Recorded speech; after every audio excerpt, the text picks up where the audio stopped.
Hello मेरे प्यारे बच्चों, क्या हालचाल है। स्वागत है आपका आज के हमारे डिसोल्यूशन ऑफ अ फर्म के लेक्चर नंबर 2 में। उम्मीद करता हूं कि आपने पुराना लेक्चर बहुत अच्छे से देखा होगा, सारे कॉन्सेप्ट्स अच्छे से समझे होंगे। सर नहीं भी समझे तो कोई बात नहीं, मैं फटाफट से क्विक रिकैप आज करवा दूंगा। और आज का लेक्चर जो है वो हमारा बहुत ही इंपॉर्टेंट लेक्चर है, क्योंकि देखो पिछले लेक्चर में तो मैंने आपका एक बेस बनाया था, आपको ये बताया था कि डिसोल्यूशन होता क्या है। लेकिन आज उसी बेस में जो हमने बातें डिस्कस करी थी उन सब बातों की अकाउंटिंग आज लिखेंगे, यानी कि मुंशीगिरी। और एग्जाम में तो देखो अकाउंटिंग ही आती है, मीनिंग चाहे हमें कुछ भी पता हो। तो आज का लेक्चर इसलिए बहुत ज्यादा इंपॉर्टेंट है। तो वीडियो एक तो शुरू करने से पहले सबसे पहले वीडियो लाइक कर दो, अपने दोस्तों के साथ शेयर कर दो। एंड थर्ड इंपॉर्टेंट अपडेट कि भाई जो भी बच्चे अपने सीए फाउंडेशन की या सीयूईटी की तैयारी करना चाहते हैं तो हमारे लाइव बैचेस ऑलरेडी चल रहे हैं, और जिसमें आप बड़े अच्छे से हमारे साथ तैयारी कर सकते हो, जिसके लिंक आपको नीचे डिस्क्रिप्शन में मिल जाएंगे। कुछ बच्चों की क्वेरीज थी कि सर मेंबरशिप कैसे ज्वाइन कर सकते हैं, तो नीचे ज्वाइन का बटन आ रहा है, जिसमें आप अगर क्लास 12 के पूरे सिलेबस की एक्सेस लेकर अपने पेस पर अपने हिसाब से तैयारी अगर करना चाहते हो, जिसमें हजारों बच्चे ऑलरेडी हमारे साथ जुड़े हुए हैं और बहुत अच्छी तैयारी कर रहे हैं, तो सिर्फ आपको ज्वाइन का बटन दबाना है और बहुत ही नॉमिनल सी मंथली मेंबरशिप फीस के अंदर आप अकाउंट्स की, इकोनॉमिक्स की तैयारी मेरे कंप्लीट क्लासरूम लेक्चर्स के साथ कर सकते हो। फिर उसके अलावा आपको कोई भी पेड बैच लेने की जरूरत नहीं पड़ेगी। ठीक है जी, चलो तो वीडियो शुरू करते हैं आज की इसी नोट के साथ। तो सबसे पहले सर एक क्विक रिकैप लेते हैं, डिसोल्यूशन ऑफ फर्म जो हमने चैप्टर पढ़ा था क्या था। तो देखो मैंने आपको मेन चीज तो बताई दी थी कि डिसोल्यूशन ऑफ फर्म का मतलब होता है कि अब बिजनेस बंद हो जाएगा, और यह बात किसी भी पुराने चैप्टर में नहीं थी। अब बंद होने के सबसे पहले मैंने आपको मोड्स बताए थे, ऑब्वियसली वॉलंटरी, कंपलसरी, कोर्ट भी कर देता है, या नोटिस देकर, या किसी पर्टिकुलर इवेंट के होने पर। बट दूसरी चीज इंपॉर्टेंट थी कि कानून का सेक्शन 48 हमें दो बातें बताता है। पहला है सेटलमेंट को लेकर कि पैसा कहां से आएगा, तो पैसा आएगा पहला आउट ऑफ प्रॉफिट या फिर आउट ऑफ कैपिटल, और अदरवाइज पार्टनर्स की, क्योंकि अनलिमिटेड लायबिलिटी है तो फिर पार्टनर्स को अपने घर से पैसा लाना पड़े। फिर एक बड़ा इंटरेस्टिंग, अगर आपको याद हो, एक किस्सा सुनाया था कि जब बिजनेस बंद होता है, हम अपने एसेट्स को बेचते हैं, और जो पैसा होता है वो सबसे पहले किसे मिलेगा। तो इस पर एक लिस्ट आपको लिखवाई थी जो याद रखनी है। पहले रियलाइजेशन के खर्चे पे करेंगे, उसके बाद आउटसाइड लायबिलिटीज को पे करेंगे, उसमें भी पहले सिक्योर्ड वाली फिर अनसिक्योर्ड वाली, उसके बाद पार्टनर से अगर कोई लोन ले रखा है तो वो रीपे कर देंगे, और उसके बाद पार्टनर की कैपिटल को रीपे कर देंगे, और अंत में अगर कुछ बच गया तो वो पार्टनर्स को ही प्रॉफिट शेयरिंग रेशियो में दे देंगे। फिर हमने एक छोटा सा सेक्शन और लिखा था जिसमें यह बात बताई थी कि फर्म के डेट्स फर्म के एसेट से पहले पे होंगे, और प्राइवेट डेट प्राइवेट एसेट से पहले पे होंगे। तो सिंपल सी कहानी थी ये तो, छोटी सी। और एक छोटा सा निन्ना सा क्वेश्चन था जो होमवर्क में बच्चों ने, कुछ ने तो कमेंट करा था, कुछ ने नहीं करा था, वो आप कर लेना बुक से कि डिसोल्यूशन ऑफ फर्म और डिसोल्यूशन ऑफ पार्टनरशिप में क्या फर्क है। बस फिर आपको एक स्टोरी सुनाई थी जिस पर आज हमें अकाउंटिंग करनी है। कहानी ये थी कि हमें सबसे पहले अपनी बुक्स को क्लोज करना होता है, फिर सारे एसेट्स बेचने होते हैं, फिर लायबिलिटीज को पे करना होता है, जो भी फायदा या नुकसान होता है वो पार्टनर्स को डिस्ट्रीब्यूट कर देते हैं, और फाइनली पार्टनर्स का जो भी लेन देन बनता है उसको हिसाब करके खत्म कर देते हैं, है ना। तो ये हमने कॉन्सेप्ट डिस्कस करा था। चलो तो आज आप एक काम करना, मेरे साथ बड़ी बड़ी हेडिंग डाल लेना अकाउंटिंग। आज मैं आपको अकाउंटिंग सिखाऊंगा, और ऐसी अकाउंटिंग सिखाऊंगा कि आप पागल हो जाओगे। तो सर फिर तो हम नहीं सीखेंगे।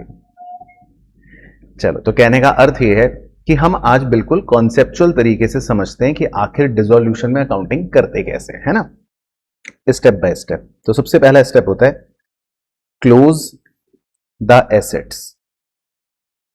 तो देखो क्लोज द एसेट्स का क्या मतलब है। क्लोज द एसेट्स का मतलब ये होता है कि आपकी बैलेंस शीट में बहुत सारे एसेट्स होते हैं, मशीन है, प्लांट है, फर्नीचर है, स्टॉक है, डेटर है, नाना प्रकार के एसेट्स होते हैं। अब क्योंकि बिजनेस बंद हो गया तो हमें क्या करना होता है, इन सब एसेट्स की एक पोर्टली बनानी है, और इन सबको बैलेंस शीट से हटाना है, बुक्स से खत्म कर देना है ना। एसेट्स का अस्तित्व अब खत्म हो जाएगा क्योंकि अब ये बिकने जा रहे हैं, सेल होने जा रहे हैं। तो हमें सबसे पहले बैलेंस शीट से एसेट्स को खत्म करना है। अब अकाउंटिंग के नजरिए से अगर मुझे एसेट्स को खत्म करना हो, एसेट्स को मतलब हटाना हो, तो अकाउंटिंग लॉजिक्स ये कहते हैं कि हम अपने सभी एसेट्स को क्या कर देंगे, क्रेडिट कर देंगे। जैसे ही हम एसेट्स को क्रेडिट करते हैं, हमारे सारे एसेट्स क्या हो जाते हैं, खत्म हो जाते हैं। बस उसमें इस बात का ध्यान रखना है कि दो चीजों को खत्म नहीं करते। किन दो चीजों को? या तो आपका कोई कैश या बैंक का बैलेंस है, और या फिर आपका कोई फिक्टिशियस एसेट है। इन दोनों चीजों को हम खत्म नहीं करते। अब आप पूछोगे सर इन दोनों चीजों को खत्म क्यों नहीं करते, ये भी तो एसेट्स हैं, जब सब कुछ बेचने जा रहे हैं तो इन दोनों को नहीं बेचेंगे क्या? नहीं, हम इन दोनों को बेच नहीं पाते या बेचेंगे भी नहीं, क्योंकि कैश या बैंक तो आपका भाई पैसा है। अब बाजार में ये थोड़ी ना लेकर जाओगे कि मैं 100 की गड्डी लाया हूं बेचने के लिए, तो ये थोड़ी ना बेचोगे आप। और फिक्टिशियस एसेट्स आपके कूड़ा करकट होते हैं, वो कौन खरीदेगा? आप अपना बाजार में गए हो कि भैया भैया मैं पीएनएल का डेबिट बैलेंस लाया हूं बाजार में बेचने के लिए, तो लोग तो आपको जूते मारेंगे। तो ये दो चीजें तो आप बेचोगे नहीं। हाँ, मशीन हो गई, प्लांट हो गई, गुडविल हो गया, पेटेंट हो गया, कॉपीराइट हो गया, स्टॉक हो गए, डेटर भी हो गए, सब कुछ बेच सकते हो। कैश या फिक्टिशियस एसेट को नहीं बेचोगे। तो इन दोनों एसेट्स को हम छोड़ देते हैं। तो सारे एसेट्स खत्म हो गए, लेकिन फिलहाल ये सब एसेट्स की पोटली बनाकर हम एक नए अकाउंट में डाल देते हैं। तो आप ऐसा समझ लो कि एक पोटली है, इस पोटली में सारे एसेट्स आपने रख लिए। तो बैलेंस शीट से तो सारे एसेट खत्म हो गए, और वो सारे एसेट्स एक पोटली में चले गए ताकि हम इसको बाजार में बेच सके। तो इस नए अकाउंट को कहते हैं रियलाइजेशन अकाउंट। तो इसको हम डेबिट कर लेते हैं। तो ये एंट्री बन गई एसेट्स को क्लोज करने की। तो realisation account debit to assets account. फिर इसी प्रकार हम क्या करते हैं, क्लोज द लाइबिलिटीज या क्लोज द लाइबिलिटीज। हम अपनी लाइबिलिटीज को क्लोज कर देते हैं। लाइबिलिटीज को क्लोज करने का मतलब अगेन सेम लॉजिक है। बैलेंस शीट में बहुत सारी लाइबिलिटीज होती हैं, क्रेडिटर्स है, बिल्स पेबल है, इसके अलावा आपके लोन्स हैं, है ना, मतलब ये सब लाइबिलिटीज। तो इन सब लाइबिलिटीज को भी हम बैलेंस शीट से खत्म कर देते हैं, यानी इनका अस्तित्व भी खत्म हो जाता है। बुक्स से सारी लाइबिलिटीज खत्म हो जाती हैं। तो देखो अकाउंटिंग लॉजिक क्या कहता है, अगर मुझे कभी भी लाइबिलिटीज को खत्म करना है तो हम लाइबिलिटीज को क्या कर देंगे, डेबिट। तो लाइबिलिटीज सारी खत्म हो जाएंगी। और ये लाइबिलिटीज भी हम लाइन लगाकर समझ लो अपने ऑफिस के बाहर खड़ा कर देते हैं। तो थोड़ी देर के लिए वही मान लो एक पोटली में डाल देते हैं, और एक नए अकाउंट के अंदर इन सारी लाइबिलिटीज को ट्रांसफर कर देते हैं। नए अकाउंट का नाम है अगेन रियलाइजेशन अकाउंट। तो आप ऐसा समझ लो कि इस चैप्टर में हम एक नया अकाउंट बना रहे हैं, नया अकाउंट सीख रहे हैं, नया अकाउंट सुन रहे हैं, जिसका नाम है रियलाइजेशन अकाउंट, जो अपने आप में एक नॉमिनल नेचर का अकाउंट है, जो बिजनेस बंद होने पर संपूर्ण चीजें अपने अंदर समेट लेगा, और फाइनली इसी अकाउंट से पता लगेगा कि फायदा हुआ कि नुकसान हुआ। तो ये एक नया अकाउंट है जो पहली बार आप बिजनेस बंद होने पर बनाते हो। ये कभी भी पार्टनरशिप में हमने पहले नहीं सुन रखा। तो बस ये याद रखना है, बिजनेस के बंद होने पर हम ये नया अकाउंट बनाते हैं, जिसको बोलते हैं रियलाइजेशन अकाउंट। तो हमारी सारी लाइबिलिटीज जो है वो क्लोज हो जाती हैं, जो भी हमने यहां पर लिख रखी है। उसके बाद हम क्या करते हैं, देखो अब एसेट्स को बेचना है, तो लिखते हैं एसेट्स। अब एसेट्स के ब्रैकेट में आप लिख लेना रिकॉर्डेड और अनरिकॉर्डेड। रिकॉर्डेड और अनरिकॉर्डेड का मतलब ये होता है कि कुछ एसेट्स जो बुक्स में हैं वो हो गए रिकॉर्डेड, और कभी कभी कुछ एसेट्स आपके बुक्स में ही नहीं होते, वो वाले एसेट्स। तो कोई भी एसेट्स हो सकता है हम बेच दें या तो सोल्ड कर देते हैं, और कभी कभी हम बेचते नहीं हैं, तो मैं लिख देता हूं ऑब्लिक टेक ओवर। कोई पार्टनर उसको टेक ओवर कर लेता है, कहता है ये एसेट्स बेचो मत, मैं ले जाता हूं, है ना। मैंने कहानी भी सुनाई थी पिछली क्लास में भी कि एक बिजनेस बंद हुआ था मेरे पड़ोस में, मैं देख रहा था, तो मालिक कह रहा था कि यार ये बिजनेस का सोफा मैं घर ही ले जाता हूं, है ना, बिजनेस तो बंद हो गया। तो कभी कभी बिजनेस बंद होने पर हम एसेट्स बेच भी देते हैं, नहीं तो कोई पार्टनर कहता है मैं टेक ओवर कर लेता हूं। तो अब देखो जैसे ही बिजनेस के एसेट्स हमें छोड़कर जाएंगे, तो अब देखो ध्यान से लिंक है, देखो हर चीज का, आप बुद्धि लगा के समझना। पहले सारे एसेट्स कहां आ गए थे? इस अकाउंट में, रियलाइजेशन अकाउंट में आ गए थे। अब इस पोटली को मैं खोल रहा हूं और इस पोटली में से एक एक एसेट अब बिकने के लिए बाहर निकल रहा है। तो अकाउंटिंग के नजरिए से जब मेरे एसेट्स अब मुझे छोड़कर जाएंगे, तो जब उस पोटली में आए थे एसेट्स तो मैंने वो अकाउंट डेबिट कर दिया था, लेकिन अब मेरे एसेट्स मुझे छोड़कर जा रहे हैं, है ना। अब मेरे एसेट्स मुझे छोड़कर जा रहे हैं, तो अब ये देखो पोटली को खोल रहा हूं, यानी कि इस अकाउंट को अब क्रेडिट कर रहा हूं। तो अब मेरे एसेट्स मुझे एक एक करके छोड़कर चले जाएंगे। तो देखो रियलाइजेशन अकाउंट का रूल चलता रहता है हमेशा। तो एसेट्स जब इस अकाउंट में आते हैं तो हम डेबिट कर देते हैं, और एसेट्स जब इस अकाउंट को छोड़कर चले जाते हैं या हमारे बिजनेस को छोड़कर चले जाते हैं तो इस अकाउंट को हम क्रेडिट कर देते हैं, राइट। अब जब आप एसेट्स को बेचोगे तो खुद दिमाग लगाओ, इतने बुद्धिमान तो आप हुई। अब अगर आप एसेट्स को बेचोगे तो आपके पास पैसा आ जाएगा, तो पैसे के आने पर आप क्या डेबिट करोगे? Cash account. पैसा आ गया तो एसेट्स बेच दिए, पैसा आ गया।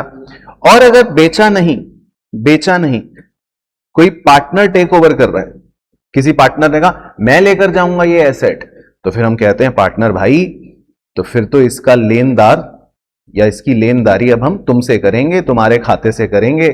तो फिर हम पार्टनर का कैपिटल अकाउंट डेबिट कर लेते हैं। तो या तो एसेट्स बेच दोगे तो पैसा आ जाएगा, तो कैश अकाउंट डेबिट हो गया। और अगर पैसा नहीं आया और वो एसेट कोई पार्टनर ने ले लिया तो फिर हम उसका हिसाब पार्टनर से करेंगे, तो पार्टनर कैपिटल अकाउंट डेबिट कर देंगे। तो आप येलो से येलो कलर मैच कर लो स्क्रीन पर, ब्लू से ब्लू कलर मैच कर लो। तो अगर एसेट बेचोगे तो कैश डेबिट, और अगर टेक ओवर हो गया तो पार्टनर डेबिट। तो ये हमारे एसेट्स हमें छोड़कर चले जाते हैं। अच्छा जी, नंबर 4। तो सर एसेट्स तो हमें छोड़कर चले गए, अब लाइबिलिटीज को पे करना है क्या? बिल्कुल। तो नंबर 4 लिखते हैं, लाइबिलिटीज रिकॉर्डेड या ऑब्लिक अनरिकॉर्डेड, मतलब कोई भी लाइबिलिटीज वो क्या करते हैं, हम पे कर देते हैं। और कभी कभी कोई पार्टनर कह देता है कि चलो तुम मत पे करो, इस लाइबिलिटी को तो मैं टेक ओवर कर देता हूं, मैं अपने आप पे कर लूंगा, मैं देख लूंगा, मेरा दोस्त है। तो हम कहते हैं ठीक है। तो रिकॉर्डेड लाइबिलिटी मतलब जो बुक्स में है, और अनरिकॉर्डेड लाइबिलिटी मतलब जो बुक्स में नहीं है। तो हम अपनी लाइबिलिटीज को या तो पे कर देंगे या कोई पार्टनर टेक ओवर कर लेगा। तो देखो लॉजिक है, जब लाइबिलिटीज हमारे इस अकाउंट में आई थी तो हमने रियलाइजेशन अकाउंट क्रेडिट कर दिया था, क्योंकि इसका मतलब है यहां पर एक तरह से इस पोर्टली में सारी लाइबिलिटीज आ रही हैं, क्रेडिटर आ गया, बिल्स पेबल आ गया, सब आ गई, सारी लाइबिलिटीज आ गई पोर्टली में। अब एक एक करके ये लाइबिलिटीज को हम पे ऑफ कर रहे हैं, हम कह रहे हैं दफाओ यहां से, भागो, तो इनको पे ऑफ कर रहे हैं। तो यानी कि अकाउंटिंग एंगल से अगर आप समझोगे तो लाइबिलिटीज जब आई थी पोर्टली में तो क्रेडिट कर रहे थे ऊपर, लेकिन अब यही लाइबिलिटीज खत्म हो गई, हम इन्हें पे ऑफ कर देंगे, तो अब रियलाइजेशन अकाउंट डेबिट हो जाएगा। तो देखो कितना इजी है याद रखना। तो लाइबिलिटीज खत्म हो गई, पे हो गई। अब उसमें अगर आप इनको पे कर दोगे तो खुद दिमाग लगाओ, जब आप किसी को पैसे देते हो तो आपका क्या कम हो जाएगा? कैश। तो कैश अकाउंट क्रेडिट कर देंगे। और अगर आपने पे नहीं करा, आपके पैसे नहीं गए, और किसी पार्टनर ने कहा कि इस लाइबिलिटी को तो मैं टेक ओवर कर लेता हूं, तो अब आपको तो पार्टनर को पे करना पड़ेगा, क्योंकि बेचारे पार्टनर ने आपके पैसे दे दिए। तो अब हम ये देनदारी पार्टनर को दे देंगे, तो फिर उस केस में हम पार्टनर के कैपिटल अकाउंट को क्रेडिट कर लेंगे। तो वो क्वेश्चन टू क्वेश्चन पता लगता रहेगा। तो अगर लाइबिलिटीज को पे कर दोगे तो कैश अकाउंट को क्रेडिट करेंगे, और अगर पार्टनर ने टेक ओवर कर लिया तो फिर पार्टनर के अकाउंट को क्रेडिट करेंगे, है ना। तो ये कितना सिंपल प्रोसेस है जो हमें याद रखना है। उसके बाद एक 5वां पॉइंट ऐसा है जो बड़ा ही इंटरेस्टिंग और इंपॉर्टेंट होता है, क्योंकि जब हम ये सारी प्रक्रिया करते हैं, देखो इतना तो बड़ा इजी है। देखो अगर आप रटना भी चाहते हो तो रट लो, मुझे कोई टेंशन नहीं है। एसेट्स को क्लोज कर दिया, है ना, लाइबिलिटीज को क्लोज कर दिया, फिर एसेट्स को बेच दिया, फिर लाइबिलिटीज को पे कर दिया, बहुत सिंपल है, राइट। लेकिन जब हम ये प्रोसेस करते हैं तो मैंने आपको बताया था पिछली क्लास में भी, हमारे कभी कभी एसेट्स को बेचने के लिए भी कुछ खर्चे हो जाते हैं। उन खर्चों को हम बोलते हैं रियलाइजेशन एक्सपेंसेस, है ना। ये कुछ खर्चे होते हैं, तो हमें इन खर्चों की भी रिकॉर्डिंग करनी पड़ती है, जो बड़ी इंटरेस्टिंग है और इंपॉर्टेंट है। इसको हम लिखते हैं अच्छे से, है ना। कुछ खर्चे हो जाते हैं। तो अब देखो, ये खर्चे जो होते हैं ये क्या होते हैं। कभी कभी इन खर्चों के बारे में लिखा होता है बॉर्न बाय, और कभी कभी लिखा होता है पेड बाय। तो पहले तो बॉर्न बाय और पेड बाय का मतलब समझते हैं, मीनिंग समझते हैं, ठीक है। बॉर्न बाय का मतलब यह होता है एक ऐसा व्यक्ति जो इन खर्चों का बर्डन उठाएगा, जो इन खर्चों का बर्डन उठा रहा है उसको बोलते हैं बॉर्न बाय। और पेड बाय का मतलब तो होता है वो व्यक्ति जो पैसे दे रहा है। हैं सर, ये क्या कह रहे हो? तो देखो, आपको एक सिंपल से एग्जांपल से समझाता हूं। मान लो आप स्कूल जाते हो और आप स्कूल में जाकर अपनी फीस देते हो, तो इसका मतलब पेमेंट किसने करी? पेमेंट तो आपने करी। आपने जेब से ऐसे पैसे निकाले, 500 रुपए का नोट, और अपने ट्यूशन टीचर को दे दिया या अपने स्कूल की रिसेप्शन की खिड़की में दे दिया। तो पैसे किसने दिए? आपने दिए, ठीक है। तो पेड बाय तो कौन? आप। लेकिन उस फीस की अगर आप गहराई तक जाओ, उस फीस का बर्डन कौन उठाता है? तो आप कहोगे सर ये तो हमारे पेरेंट्स उठाते हैं बर्डन, राइट। तो मतलब ये है कि बॉर्न बाय का मतलब होता है वो व्यक्ति जो बर्डन उठाता है, जो कहता है ये जिम्मेदारी मेरी। लेकिन पेड बाय का मतलब होता है जो जेब से बस पैसे निकाल के दे रहा है। तो यहां पर दो शब्दों का मीनिंग क्लियर होना बहुत जरूरी है, क्योंकि क्वेश्चन जब आता है तो वो कभी कभी बॉर्न बाय कह देगा, कभी कभी पेड बाय कह देगा, तो थोड़ा सा मतलब हमको अलर्ट रहना पड़ेगा। तो ये तो हो गया मीनिंग। अब इसका इस कॉन्सेप्ट से क्या लेना देना है, यहां पर ये कैसे यूज होगा, आइए उस पर आप मेरे साथ एक टैबुलर फॉर्मेट बनाएंगे सभी विद्यार्थी, जैसे जैसे मैं बना रहा हूं, ठीक है जी। तो देखो, बॉर्न बाय का मतलब है कि जो भी बॉर्न करता है, आप समझ लो उसको हमें डेबिट करना है, वहां से डेबिट एस्पेक्ट क्रिएट होता है ना। और पेड बाय से आप ये समझ लो हमारा क्रेडिट एस्पेक्ट क्रिएट होता है। तो यहां पर टोटल 4 केसेस बन सकते हैं, क्योंकि टोटल परम्यूटेशन 4 हैं। कैसे? एक होता है यहां पर फर्म, है ना, और एक होता है यहां पर पार्टनर। तो लॉजिक ये है, पहले अगर मैं फर्म की बात करूं, फर्म अगर बॉर्न करती है, मतलब फर्म अगर बर्डन उठाती है, तो हम रियलाइजेशन अकाउंट का इस्तेमाल करते हैं। और फर्म अगर पे करती है तो हम कैश अकाउंट का इस्तेमाल करते हैं, क्योंकि फर्म के लिए बर्डन उठाना मतलब एक तरह से खर्चा हो गया, नुकसान हो गया। तो फिर वो उस नुकसान को अपने उसी बड़े वाले मेन अकाउंट में रिकॉर्ड करती है, रियलाइजेशन अकाउंट। और पेड बाय का मतलब है कि पैसे दे रही है, तो उसका कैश कम हो जाएगा, तो वो कैश अकाउंट का इस्तेमाल करती है। लेकिन जो पार्टनर होता है, अगर पार्टनर बॉर्न कर रहा है तब भी हम उसका कैपिटल अकाउंट ही इस्तेमाल करते हैं, क्योंकि पार्टनर से तो कुछ भी लेना देना है, तो एक ही अकाउंट है। और पार्टनर अगर पे कर रहा है तो भी हम उसका कैपिटल अकाउंट ही यूज करते हैं। तो आपको ये बातें थोड़ा सा पता होनी चाहिए कि फर्म अगर है तो क्या यूज करना है, कौन सा अकाउंट यूज करना है, और पार्टनर अगर है तो कौन सा अकाउंट यूज करना है ना। तो इसमें टोटल 4 केस बन जाते हैं, जो आप क्वेश्चन में भी समझ जाओगे। जैसे उदाहरण के तौर पर वो कह देगा बॉर्न बाय फर्म और पेड बाय फर्म, तो जर्नल एंट्री हो गई realisation account debit to cash account. अगर वो कहता है बॉर्न बाय फर्म और पेड बाय पार्टनर, तो जर्नल एंट्री हो गई realisation account debit to partner capital. अगर वो कहता है borne by partner and paid by firm, तो जर्नल एंट्री हो गई partner capital account debit to cash account. और अगर वो कहता है बॉर्न बाय पार्टनर और पेड बाय पार्टनर, तो जर्नल एंट्री हो गई partner capital account debit to partner capital account. हालांकि इस केस में डेबिट क्रेडिट क्योंकि सेम ही हो जाएगा तो वो नलीफाई भी हो जाएगा।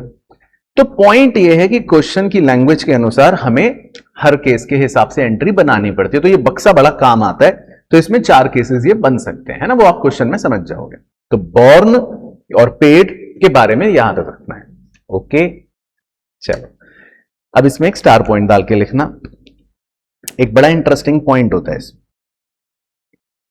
कभी कभी फर्म क्या करती है, किसी पार्टनर को अपॉइंट करती है और पार्टनर से कहती है कि पार्टनर भाई देखो, ये रेम्युनरेशन, ये रियलाइजेशन की जिम्मेदारी जो है ये तुम्हारी है ना, क्योंकि एसेट्स बेचना, ये सब इतना काम करना, ये तो तुम करो, सारी जिम्मेदारी तुम उठाओ।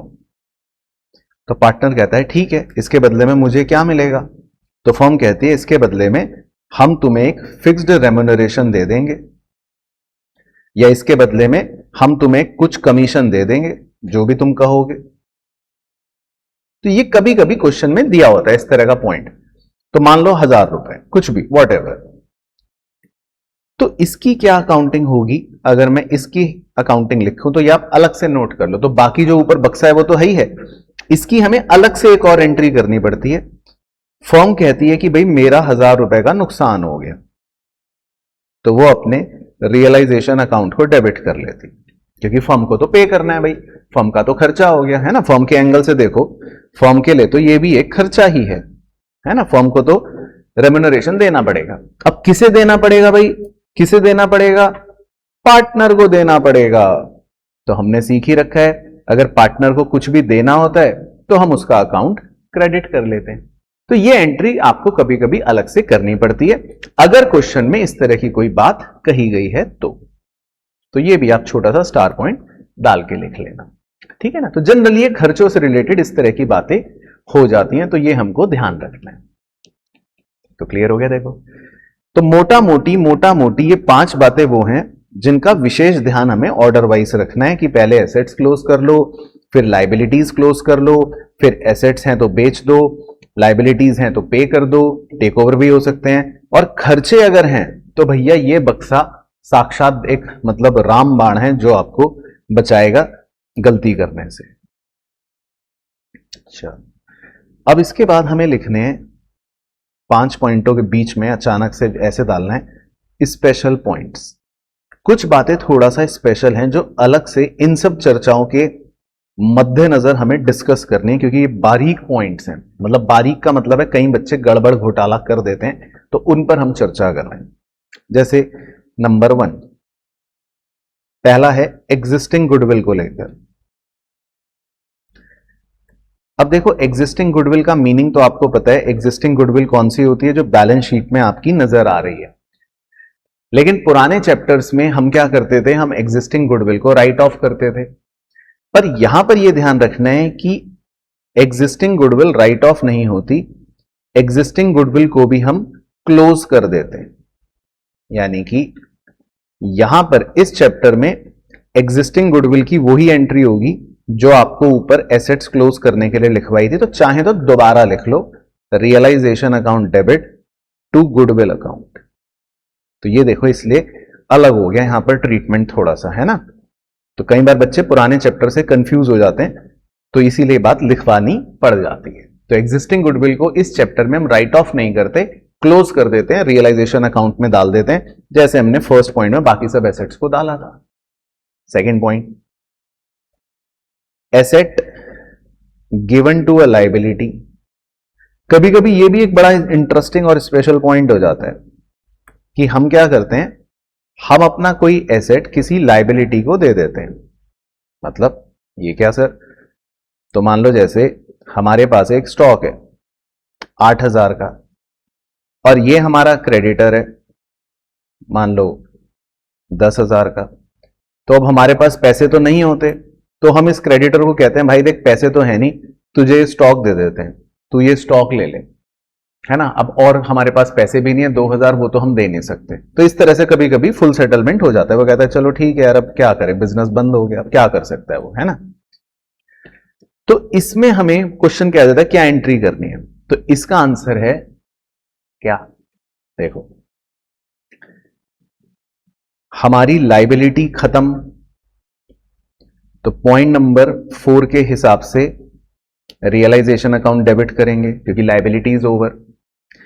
हमारा एसेट हमें छोड़कर चला गया, तो पॉइंट नंबर 3 के हिसाब से हम लिखेंगे टू रियलाइजेशन, है ना, हमारा स्टॉक हमें छोड़कर चला गया। और 2000 का हमारा फायदा हो गया, तो कोई भी फायदा या कोई भी नुकसान इस चैप्टर में हमारे एक ही अकाउंट में जाता है, रियलाइजेशन अकाउंट। 2000 का फायदा हो गया, तो वैसे देखा जाए तो ये जर्नल एंट्री बनेगी लॉजिकली। लेकिन क्या हम मूर्ख हैं कि हम एक ही अकाउंट को डेबिट कर रहे हैं, फिर उसी को क्रेडिट भी कर रहे हैं, उसी को फिर दोबारा भी क्रेडिट कर रहे हैं?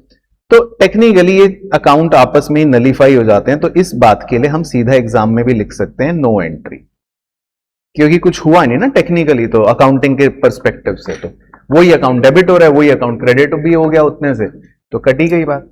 तो ये भी पॉइंट आप नोट कर लो। तो इसको बोलते हैं मतलब नो एंट्री, की कभी कभी एंट्री नहीं करनी, ऐसा भी हो सकता है।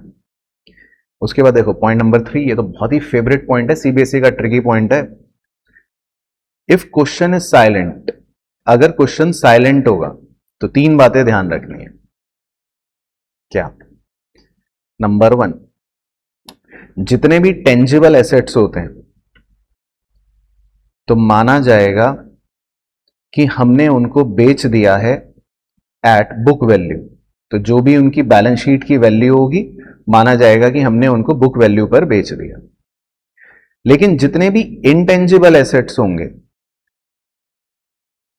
तो उनके बारे में माना जाएगा कि उनको हमने 0 रुपए में बेचा है।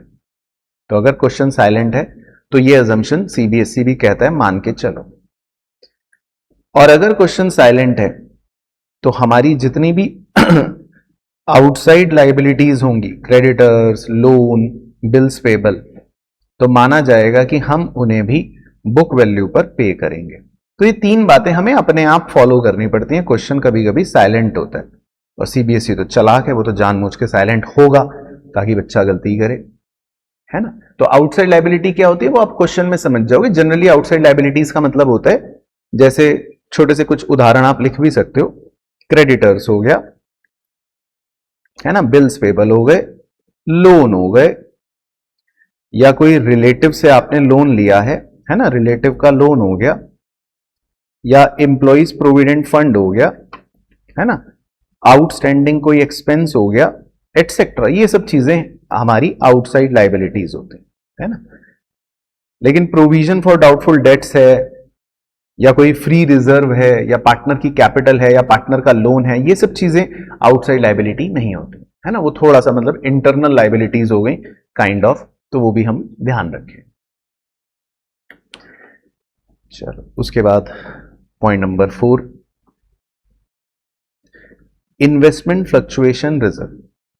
इसका एक छोटा सा ट्रीटमेंट हमें डिस्कस करना है। सर ये क्या होता है इन्वेस्टमेंट फ्लक्चुएशन रिजर्व? तो आपको पता ही है ना, आईएफआर। तो इस चैप्टर में हमें आईएफआर का क्या करना है? तो देखो इस चैप्टर में आईएफआर जो होता है वो भी क्लोज हो जाता है just like any other liability. यानी कि हम इसमें सिंपल क्या एंट्री कर लेते हैं, IFR account debit to realisation account, यानी कि इसको भी हम बाकी लाइबिलिटीज की तरह क्लोज कर देते हैं। तो जैसे पॉइंट नंबर 2 में आपने लाइबिलिटीज क्लोज करी थी, उसी तरह ये भी क्लोज हो जाएगा। मतलब डेमो दिखाने के लिए अगर दिखाऊं तो हम इसको रियलाइजेशन अकाउंट में बस ऐसा लिखकर छोड़ देंगे। तो इन्वेस्टमेंट फ्लक्चुएशन रिजर्व का ट्रीटमेंट इस चैप्टर में बिल्कुल अलग है। मतलब पुराने चैप्टर में तो आप घबराते थे, आप सोचते थे यार इन्वेस्टमेंट की वैल्यू देखो, मार्केट वैल्यू से कंपेयर करो, गिरावट तो नहीं हो गई, कितने पैसे बच गए, पार्टनर को देने पड़ेंगे, 100 ड्रामा। इसमें कुछ नहीं है। इसमें बैलेंस शीट में आपको अगर इन्वेस्टमेंट फ्लक्चुएशन रिजर्व दिखेगा तो सीधा उसको रियलाइजेशन अकाउंट में डाल के बस क्लोज करना है, कोई नाटक नौटंकी ही नहीं है। तो कितना इजी हो गया, राइट। उसके बाद नंबर 5, वर्कमैन कॉम्पनसेशन रिजर्व। इसका भी ट्रीटमेंट लिख लेते हैं। तो मान लेते हैं वर्कमैन कॉम्पनसेशन रिजर्व है 10,000 का। तो इसमें बड़ी इंटरेस्टिंग बात है, तो ये आप प्लीज ध्यान से मेरे साथ साथ बनाना, क्योंकि इसमें 2-3 बातें हो सकती हैं। मान लेते हैं वर्कर्स कॉम्पनसेशन लाइबिलिटी आ गई। देखो मजदूर है, मजदूर का हाथ मान लो कट गया, ऐसा हो सकता है। तो मान लो वर्कमेंस कॉम्पनसेशन लाइबिलिटी आ गई 2000 की, तो क्या करेंगे? या मान लो वर्कमेंस कॉम्पनसेशन लाइबिलिटी आ गई 10,000 की, तो क्या करेंगे? या मान लो वर्कमेंस कॉम्पनसेशन लाइबिलिटी आ गई 13,000 की, तो क्या करेंगे? या नहीं आई तो क्या करेंगे? खैर नहीं आई तो आपको पता ही है, पार्टनर्स को बांट देंगे, तो कोई टेंशन वाली बात ही नहीं है। लेकिन अगर मान लो 2000 की लाइबिलिटी आ गई तो हम क्या करेंगे? तो देखो इसमें हमें क्या करना है, अब डेमो के लिए बना रहा हूं रियलाइजेशन अकाउंट और पार्टनर कैपिटल अकाउंट। तो पहले केस में ध्यान से देखना, हमारे पास 10,000 का रिजर्व है। अब 10,000 में से 2,000 की लाइबिलिटी आ गई, तो हम क्या करेंगे? सबसे पहले 2,000 की लाइबिलिटी रियलाइजेशन अकाउंट में लिखेंगे, है ना, WCL। और जो बचे हुए 8,000 का रिजर्व बच गया वो पार्टनर्स के कैपिटल अकाउंट में लिख लेंगे, क्योंकि बचा हुआ पैसा पार्टनर्स को मिल जाता है ओल्ड रेशियो में, ये आपको पता ही है। और बाद में हमें लाइबिलिटी क्योंकि पे भी करनी पड़ती है, तो मजदूर को हमें 2,000 रुपए पे करने पड़ेंगे, जिसके लिए आप रियलाइजेशन अकाउंट में डेबिट साइड पर लिख लोगे टू कैश। तो इस तरह से इसका कंप्लीट ट्रीटमेंट होता है, यह ध्यान रखना। अब इसमें फिगर्स चेंज करके आप देख सकते हो, अगर मान लो मजदूर का क्लेम होता 2,000 की बजाय 3,000, तो हम क्या करते? तो क्लेम लिखते 3,000, पार्टनर कैपिटल में लिखते सिर्फ 7,000 और बाद में वही क्लेम 3,000 का पे कर देते। अगर क्लेम होता 4,000 तो क्लेम लिखते 4,000, पार्टनर कैपिटल में लिखते सिर्फ 6,000 और बाद में वही 4,000 क्लेम पे कर देते। बस। अब खैर मुझे लगता है आप 10,000 का क्लेम भी बता ही दोगे। अब अगर क्लेम ही पूरे 10,000 का है तो हम तो कितना क्लेम लिख लेंगे? 10,000। और पार्टनर के कैपिटल में क्या लिखेंगे? कुछ भी नहीं, क्योंकि बचा ही नहीं कुछ भी। और बाद में हम ये क्लेम पे कर देंगे, जिसके लिए लिख लेंगे टू कैश। तो ये हो गया केस 2, तो ये भी आप नोट कर सकते हो। केस 3 बड़ा इंटरेस्टिंग होता है, और केस 3 में आपको ध्यान रखना है कि क्या करना है, बड़ा ही स्पेशल ट्रीटमेंट है। अब केस 3 में हमारा रिजर्व है सिर्फ 10,000 का, लेकिन हमें पे करने पड़ेंगे, क्लेम है 13,000 का, तो 3,000 का देखो एक्स्ट्रा नुकसान हो गया है ना। लेकिन वो शो कैसे करते हैं? अब थर्ड केस में हम पार्टनर को तो कुछ नहीं लिखेंगे, लेकिन जो हमारा क्लेम है वो सिर्फ क्रेडिट करेंगे ओनली 10,000, सिर्फ 10,000। अब आप कहोगे सर क्लेम तो 13,000 का है, अभी बताता हूं, लेकिन क्लेम लिखेंगे सिर्फ 10,000 का, क्योंकि जितना हमारे पास रिजर्व था हम उतना ही क्लेम लिखते हैं। और जब पेमेंट करेंगे तो हम पेमेंट पूरी की पूरी 13,000 की कर देंगे। तो इससे देखो अकाउंटिंग इफेक्ट क्या हो रहा है वो समझना। डेबिट साइड पर 13,000 लिख रखा है और क्रेडिट साइड पर सिर्फ मात्र 10,000 लिख रखा है। तो इससे आप सोचो कॉमर्स के विद्यार्थियों, डेबिट में 13,000 लिख रखा है, क्रेडिट में सिर्फ 10,000 लिख रखा है। दैट मीन्स मैं डेबिट साइड में 3,000 फालतू लिख रहा हूं एक तरह से। तो कहीं ना कहीं मैं 3,000 रुपए का एक नुकसान रिकॉर्ड कर रहा हूं टेक्निकली, क्योंकि थर्ड केस में मेरा रिजर्व तो सिर्फ 10,000 का था, पर लाइबिलिटी आ गई 13,000 की, तो मेरे को 3,000 का नुकसान रिकॉर्ड करना है। बस वो 3,000 में डायरेक्टली रिकॉर्ड करने की जगह बड़े स्टाइलिश तरीके से कर रहा हूं। डेबिट साइड में 13,000 लिख रहा हूं और क्रेडिट साइड में सिर्फ 10,000 लिख रहा हूं, तो टेक्निकली वो 3,000 का नुकसान ऑटोमेटिकली रिकॉर्ड हो गया। तो ये इसमें स्टाइल होता है। तो एग्जाम के लिए देखो आपको बता देता हूं, थर्ड केस ही इसीलिए इंपॉर्टेंट होता है, क्योंकि इसमें हल्का सा दिमाग लगाना पड़ता है, और जो बच्चे कई बार गलत कर देते हैं। तो वर्कमैन कॉम्पनसेशन रिजर्व का ये ट्रीटमेंट स्पेशली अच्छे से नोट कर लेना, क्योंकि ये बहुत इंपॉर्टेंट होता है। और एक और स्पेशल पॉइंट डिस्कस कर लेता हूं, नंबर 6 लास्ट है, फिर कॉन्सेप्ट अपना खत्म सा हो जाएगा ना, ताकि टेंशन ना रहे। ये है पार्टनर्स लोन को लेकर। तो पार्टनर्स लोन में जनरली क्या होता है, वैसे तो हम क्वेश्चन के अंदर भी इसका एक डिटेल ट्रीटमेंट डिस्कस करेंगे, लेकिन बेसिक ट्रीटमेंट बता देता हूं। कभी कभी हम किसी पार्टनर से लोन ले लेते हैं, है ना, तो पार्टनर के लोन को सेक्शन 48 में माना गया है कि यार ये कोई आउटसाइड लाइबिलिटी तो नहीं है और ना ही ये कोई इंटरनल लाइबिलिटी है, तो ये कहीं बीच में लाई करता है, तो इसको हम क्लोज नहीं करते क्योंकि ये आउटसाइड लाइबिलिटी नहीं है। तो पार्टनर के लोन के लिए बोला गया है कि पार्टनर का लोन क्लोज मत करो, इसको डायरेक्टली आप पे कर दो। पे करने का मतलब है सीधा partner loan account debit to cash account, यानी कि हम पार्टनर के लोन को क्या कर देते हैं, सीधा पे ऑफ कर देते हैं। तो मतलब अगर मैं ऐसी डेमो करके दिखाऊं अकाउंटिंग के माध्यम से, तो हम पार्टनर के लोन अकाउंट को क्या कर देंगे, क्लोज कर देंगे, लेकिन रियलाइजेशन अकाउंट में नहीं डालते, क्लोज नहीं करते वैसे वाला, हम इसको सीधा पे कर देते हैं। तो ये कैश अकाउंट से सीधा पे हो जाता है। तो एक तरह से हमारा पार्टनर का लोन जो है उसको हम सीधा क्या कर देते हैं, पे ऑफ कर देते हैं, खत्म कर देते हैं। तो ये भी हम क्वेश्चन के अंदर देखेंगे। तो खैर मोटा मोटा आज तो हमें बस अकाउंटिंग लिखनी थी जो हमारे यूज में आती है इस चैप्टर के अंदर। तो अब देखो इसमें क्वेश्चन जो आते हैं जो हम करेंगे भी, या तो हमसे जर्नल एंट्री करवाता है या हमसे लेजर बनवाता है। तो चाहे जर्नल करवाए तो भी यही जर्नल करने हैं, और इन्हीं को देखकर वो लेजर भी बनवा सकता है, तो फिर हम लेजर भी बना सकते हैं। वो हम क्वेश्चन जब डिस्कस करेंगे तो आप समझ ही जाओगे। तो जनरली इसमें 3 तरह के लेजर अकाउंट बनवाता है, realisation account, partner capital account और कैश अकाउंट, है ना। बाकी जब क्वेश्चन करेंगे तो हम समझ जाएंगे। चलो, तो आज बहुत ही मजेदार कॉन्सेप्ट्स थे। अब एक काम करना बस मेरे प्यारे बच्चों, प्लीज मेक श्योर एक तो नोट कंप्लीट कर लेना, सारी जर्नल एंट्री कोशिश करना आज ही लर्न कर लो इन होमवर्क, कोई टेंशन नहीं है। और अगर मन करे बुक के सॉल्व इलस्ट्रेशन देखना शुरू कर सकते हो, लेकिन मैं आपको क्वेश्चंस खुद करवाऊंगा बहुत सारे अपने नेक्स्ट लेक्चर्स के अंदर। तब तक मेक श्योर कॉन्सेप्ट अच्छे से कंप्लीट कर लेना। चलो ठीक है, बाकी मुलाकात करूंगा फिर नेक्स्ट लेक्चर में। आज के लिए इतना ही करते हैं, धन्यवाद बहुत बहुत।